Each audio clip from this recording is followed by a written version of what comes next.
You know that feeling, right? When you get a bouquet that's just so perfect, so meaningful, and the idea of it just wilting away feels like you're losing the memory itself?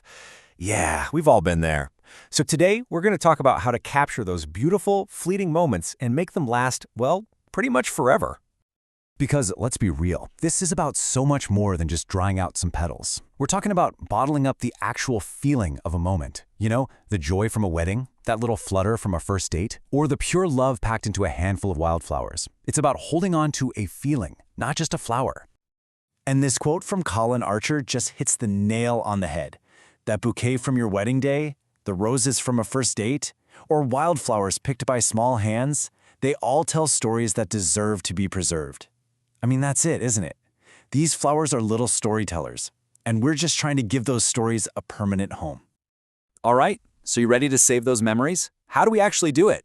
Well, the very first thing you need to decide is what you want the final result to look like. Think about it for a second. Are you picturing keeping that full, three-dimensional shape of the bouquet almost like it's frozen in time? Or are you imagining something totally different, like a flat, delicate piece of art that you could put in a frame? So your answer to that question puts you on one of two very different paths. If you want that full 3D shape, you're going to be looking at methods like air drying or silica gel. But if you're aiming for that flat, 2D artwork, then pressing is your go-to. This one choice really does shape the entire project from here on out. Okay, so let's get into the nitty-gritty. We're going to break down the most popular methods out there. Each one has its own little bit of magic, its own pros and cons. And don't worry, we're going to walk through them one by one. First up, we have the OG, the classic method, air drying. I mean, this is the technique people have been using for, well, forever. And the best part? It's wonderfully simple. The process here is about as straightforward as it gets. You just bundle up your flowers, pull off any extra leaves you don't want, and then hang them upside down. The key is to find a dark, dry place with some good airflow, like a closet or an attic. Then, you just wait. You let time and nature do their thing.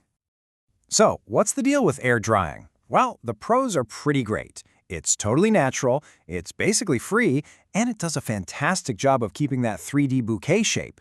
It works especially well for sturdy flowers like roses or lavender. But there's a downside. It takes a while, the colors might fade a bit, and the flowers get really brittle when they're done. But what if keeping those bright, vibrant colors is your #1 priority? Well, that's where our next method comes in. Let me introduce you to silica gel. This stuff is like a secret weapon for locking in color. Now, this is totally different from air drying. It's a much more active process. You're literally burying your flowers in these tiny little beads inside an airtight container. What happens is the gel sucks all the moisture out of the petals super fast, and that speed is the whole key to keeping the colors so vivid. So the big takeaway here is all about speed and vibrancy. You get amazing color in just a matter of days, not weeks. The trade-off? You do have to go out and buy the silica gel, and it's generally better for single, delicate flowers. Think orchids or peonies, not so much for a giant, whole bouquet. All right, let's switch gears and go back to that 2D path we talked about. This is all about pressing. If your end goal is to make flat art that you can frame, put in a scrapbook, or use for any kind of craft, then this is absolutely the way to go. And the idea here is super simple. You probably did this as a kid. You just stick your flowers between two sheets of something absorbent, like parchment paper, and then put something heavy on top. A big book works great, or you can get a special flower press. A few weeks later, all that moisture is gone, and you've got this beautiful paper-thin version of your flower. This method is really all about transformation. It's perfect for capturing all those tiny, intricate details in the petals, and it works especially well for flowers that are already kind of flat, like pansies or violets. And once they're mounted, they're surprisingly sturdy. The biggest thing to remember, though, is that the 3D shape is gone for good. It's a one-way trip to 2 dimensions. And finally, we have the method for people who want a truly permanent, crystal-clear keepsake. We're talking about epoxy resin. This is where you basically encase your flowers in a solid, glass-like block, protecting them forever. Okay, listen up, because this is probably the single most important tip you'll hear today. You absolutely cannot put fresh flowers directly into resin. They're full of water, and they will just rot and turn brown. It's a disaster. You have to dry them completely first. Using a method like silica gel is perfect for this. Only when they are 100% bone dry can you even think about putting them in a mold and pouring that resin. So, you know the methods. But now let's talk about how to make sure your project is a huge success. Honestly, just avoiding a few common mistakes can be the difference between having a gorgeous keepsake and a complete, heartbreaking mess.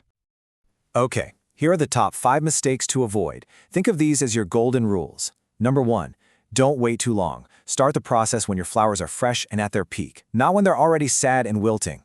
2, moisture is your mortal enemy. I'm not kidding. You have to be sure your flowers are completely dry before you seal them in a frame or resin. 3, sunlight and humidity are the villains here. Keep your finished masterpiece away from direct sun and steamy rooms like the kitchen or bathroom. 4, use the good stuff. Always use acid-free paper and archival quality glue, or your beautiful work will turn yellow over time. And finally, number 5, handle with care. Use tweezers, not your oily fingers, to move those delicate petals around. And why does all this matter so much? What's the payoff for being so careful?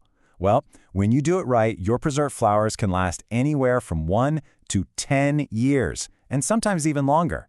That's what you get for a little patience and care. So, what does all this look like when it's done? What's the end game? Let's take a look at some absolutely beautiful examples of what's possible when you bring all these techniques together. Okay, check this out. This is such a fantastic way to display a 3D bouquet. A shadow box is amazing because it's not just about the flowers. You can tell a whole story by adding other little things, like this wedding invitation. It turns it into a genuine time capsule of that day. And here, wow, you can see the gorgeous results from the other methods. On the left, you've got those pressed flowers turned into this incredibly elegant, detailed piece of art. And on the right, a flower just perfectly suspended in that crystal clear resin. It's such a modern and totally permanent way to display it. You know, when you get right down to it, preserving flowers is really an act of love. It's a way to physically hold on to a feeling, to take something that was supposed to fade away and turn it into a lasting symbol of a beautiful moment. A flower might only last a week, but the memory can last forever. So the real question is, which moment are you going to preserve?